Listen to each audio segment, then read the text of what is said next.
გამოკვლეული მტკიცებულებით დადგენილი აუდიტის მესამე საქმეში და 220 საჭირის ზონა გათვალისწინებულია 11-დან. მონაწილეები ესეა დამსწრებელები ქართველები და ისინი აღნიშნულ სისხლისამართლის დაუტოვა 3 წელი და იმსახურება.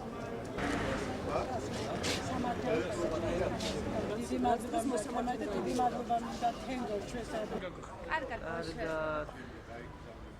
მოლოდინი მქონდა, მაგრამ დღეს მართლა გადააჭარბა მოლოდინის. მე მინდა დიდი მადლობა უთხრა ქალბატონ თამარს ასეთი სამართლიანი განაჩენის გამოტანისათვის. სასამართლომ მიიღო მართლაც სამართლიანი გადაწყვეტილება და ჩემს ბრალდებულს